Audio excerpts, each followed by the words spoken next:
Hello, dear students. Today I am going to teach you about the bacterial genetics. Usually, we know that bacteria on the basis of cellular level, but we know about the bacterial genetics very few points, or we do not have much understanding. It is not would be not very right to say that today is the era of molecular biology where each and every aspect is dealt on the basis of the its DNA or RNA. So today the point of discussion will be how to study the bacterial genetics. So coming to the point, first of all, what is genetics? So it is basically the study of heredity and variation. All hereditary characteristics are encoded in DNA. I would like to explain that usually any characteristics, whatever the phenotypic characters or the visible characters which appear in us or any of the microorganisms are located in its DNA. DNA means deoxyribonucleic acids. And it is the chromosomal DNA, when the DNA constitutes the entire chromosomes, and it plays a major role in the maintenance of characters constant from generation to generation. This is accomplished by most accurate replication of its DNA, yet heritable variations in small proportions of daughter cells occur. Usually, DNA multiply by the process of replication, and during its replication, it's create another copy of its own. But during the replication process, there may some variations may occur. That's why we see that when a new progeny arises from the parents, though they have some similar characteristics, but also some different characteristics, because during the process of replication, some variations occurs.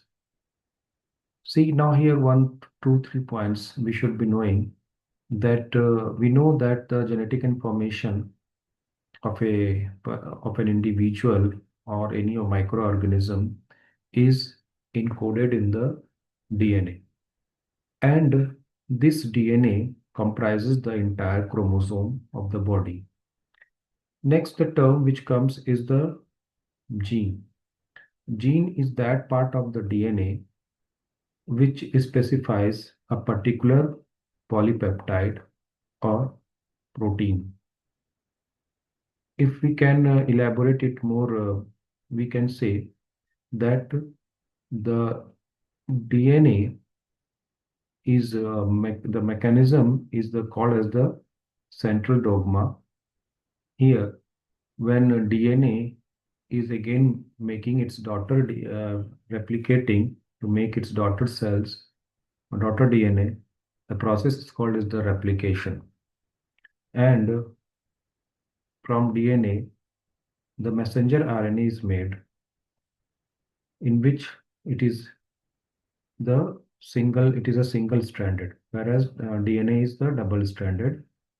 And from the messenger RNA, and this process is called as the transcription. And from messenger RNA, proteins are made through the process of translation. And we know that proteins are made up of amino acids, and each amino acids are encoded by 3 nitrogenous bases, which is also called as the codons. And the structure of DNA is made up of a sugar, which is a deoxyribose sugar, a phosphate, and a nitrogenous bases. These nitrogenous bases are in a double-stranded DNA are joined together by a hydrogen bond.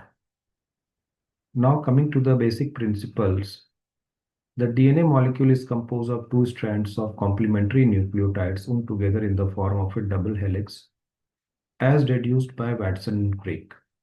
The bacterial nucleus contains a circular chromosome of a double-stranded DNA molecule of approximately 100,000 mm, that is the 1 mm long when straightened.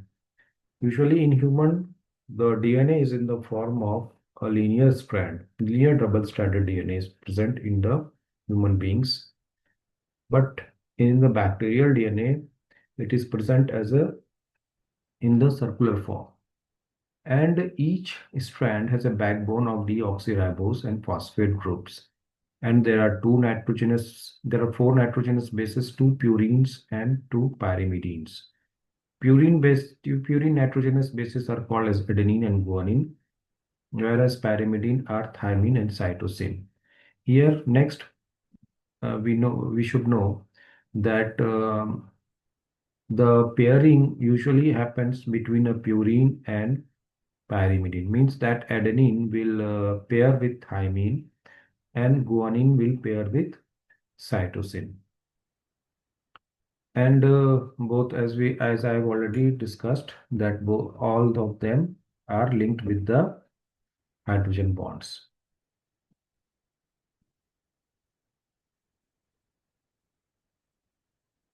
See here, we can see the structure, through the diagram. If we can elaborate it more easily.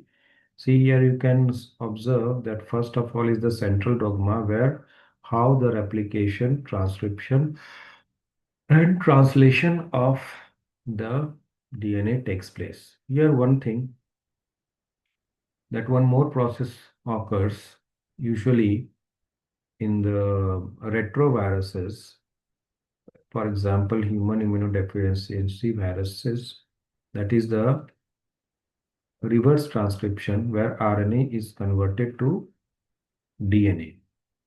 And this process is called as the reverse transcription. Next, you can see here, second structure, we can see the double helical model of DNA, which was proposed by Watson and Crick.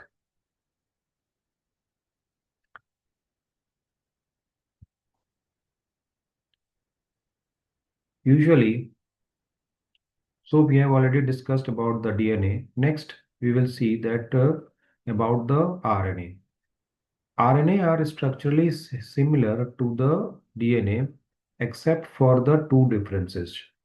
One difference is that instead of deoxyribose sugar, the sugar which is present there is ribose. And next is that in the place of thymine, that we have seen already, that pyrimidine is there, in which there is a guanine and thymine and cytosine. So here we see here that thymine is replaced by uracil, and there are three different types of RNA in a cell. First is the messenger RNA, ribosomal RNA, and the transfer RNA. See, here we can differentiate here that a gene is a segment of DNA that specifies for a particular polypeptide. Codon is the genetic information is stored in the DNA as a code.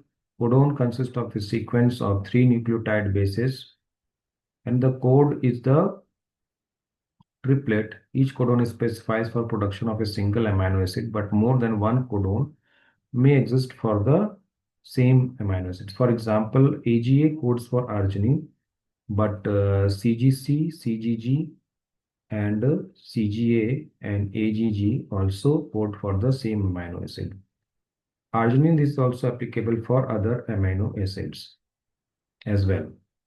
Nonsense codons, three codons, for example, UA, UGA, and UAG, do not code for any amino acid and act as a stop codons. Means when these codons are encountered during the process of translation, it means that we have to the formation of amino acid is terminated. And so this is called as the nonsense codon because it does not code for any amino acids.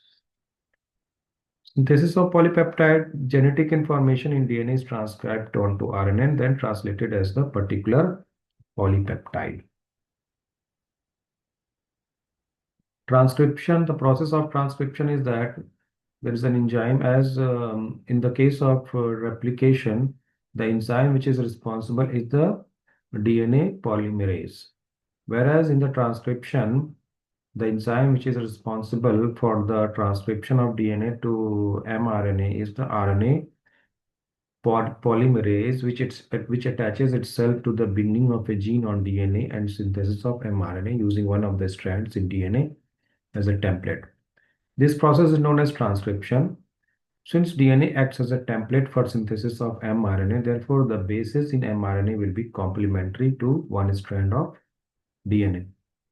Here I'd like to say, suppose, for example, that if the purines are there on one of the strand of the DNA, and for example, that if adenine, thymine, cytosine, and guanine is there, then it will code or it will synthesize for a complementary strand as because since that adenine pairs with